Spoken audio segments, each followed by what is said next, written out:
Thank you so much for tuning in to learn how to minister using family history. These are just some ideas that might help you open a door. So sometimes people return to heaven before we can make amends or show our appreciation for what we learned from them. The term ministering has been used in conjunction with healing and forgiveness and has been found by getting to know our ancestors through family history work. This will show you how to do it.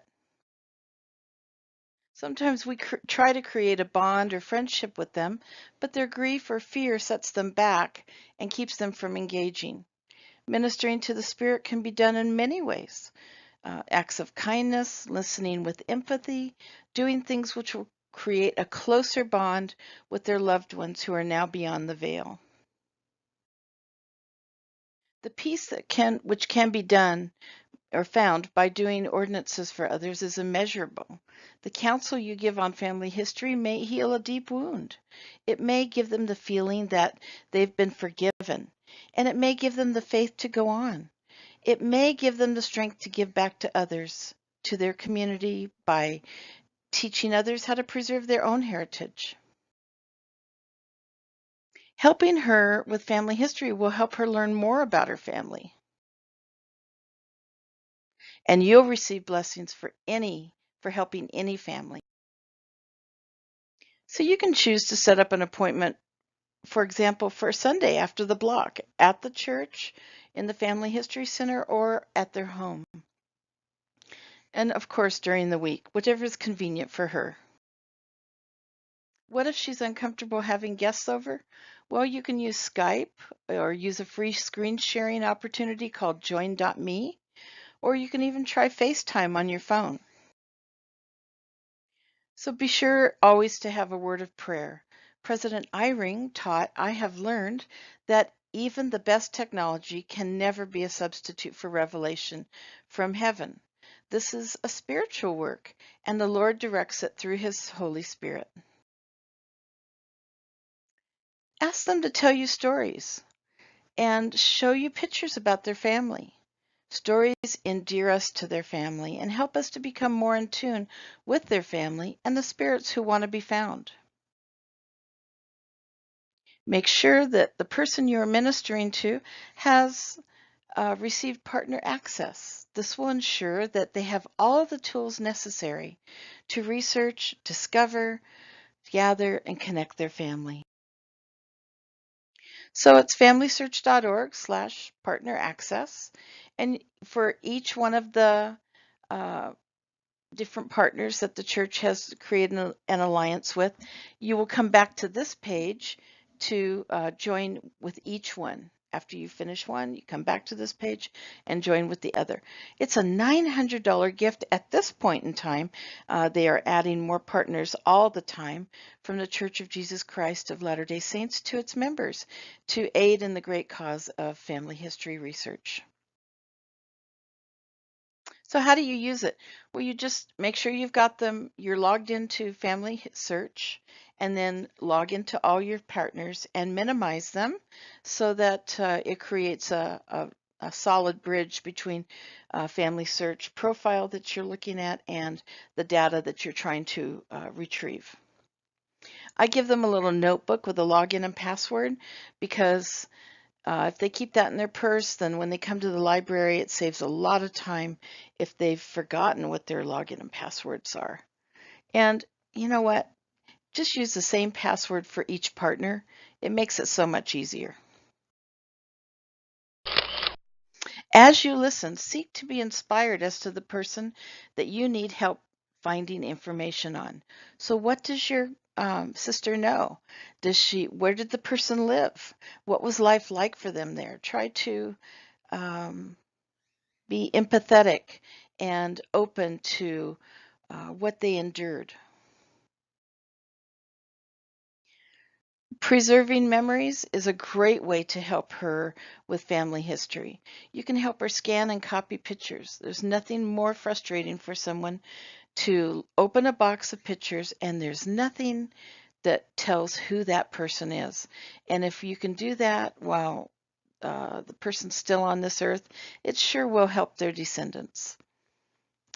So just in the memory section of Family Search, upload the scanned pictures and give them a title and tag the little people in the pictures, and the family members will be so pleasantly surprised when they receive a notification saying that there's a new picture for them to look at. Recording the image or audio of a person leaves a legacy. Let's watch this great story about a woman and the love for her quilting and her family.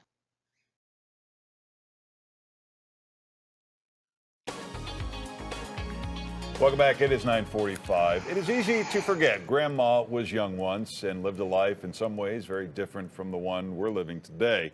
I met one woman who is preserving a way of life and teaching others how to pass along stories through the generations. Oh, sure, you have your selfies, which will probably be on your phone forever. But this grandma's method is a little more comforting and a little more heartfelt.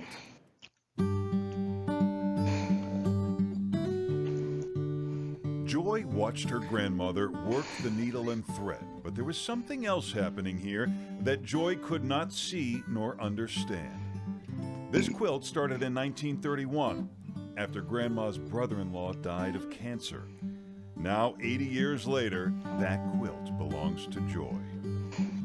I'm sure that she thought about the many hours she prayed for him, and I'm sure tears fell on that quilt as she quilted it.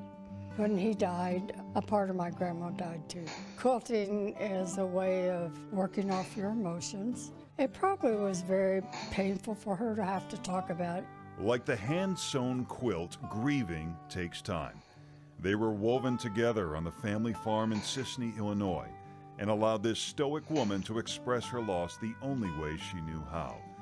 But the yellow quilt also inspired that little girl. This is another storage unit here, and this one will hold 28 quilts. She now has more than 50 quilts in every closet and corner of her apartment. There's a story in every quilt, I'm convinced of that. Didn't think very much about stories when I was doing my own quilts because I thought, who cares what I'm doing? And yet, as I look back in time, I realized President was assassinated, man walked on the moon, we discovered the computer, cell phones took over the world. You're in our field of view now. I'd have to like to evaluate. She didn't stitch moonwalks or inventions in her fabrics, but she did capture the family history in this quilt for her mother. Each panel tells a story. My dad says to Brother Paul, do not pick that apple off of the tree. And my brother said, Dad, I didn't disobey you. I didn't pick the apple off the tree. What did he do? He put a ladder in the tree, ate the apple, and left the core. There's the family farm, Mom's baked pies, and other images that trigger stories that have been passed through generations. And these hands have spent months at a time quilting and grieving herself. Yeah, these bring back wonderful memories. When her husband died, she made a quilt from his ties she helped pick out over the years. He was such a special person. But Joy's passion isn't just making quilts. Some of these she didn't make at all. If she sees one in a thrift store, she'll buy it. And it's not as if she needs another quilt. She brings it home. Because we're not disposable, and we're living in a disposable society. And I yearn for us to be more connected. A quilt may be somebody else's story, but it makes her feel awful to think someone threw away another grandmother's hard work, not to mention the memories woven into these intricate designs. At this point, Joy has more quilts than descendants, but we've shown you a few quilts that are a little more special. They bring the family tree to life in a different way than the scrapbook. I think a child will cover up with a quilt and you've told them, Grandma made that for you. And even though they're little, somehow they know that's some kind of a memory, some kind of a gift that you can't just go out and buy. Unless someday someone finds Joy's quilts in a thrift store and shares her passion for preserving the past. They may never understand her family stories, but perhaps they'll be drawn to what it represents. A way of life in small-town America that is slowly slipping away along with the handmade quilt.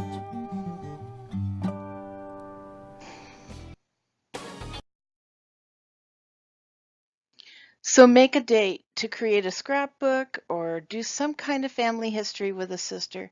Document the names and dates on the back while you can remember them, and help her create a legacy for each child in the family. Whatever you do to endear her to her family will be of benefit, like helping her to create a fan chart for her wall. Take her to the Stake Library, introduce her to the Stake family history consultants, and let's all work together. Thank you so much for bringing family history in the home a little closer to heaven. Videos on family history and getting motivated to do great things, please subscribe to our channel. We have a testimony of this work. We experience miracles daily because of family history. The veil is very thin. We also hope that you'll sign up for our newsletter and visit our blog, NASWFamilyHistoryBlogspot.com.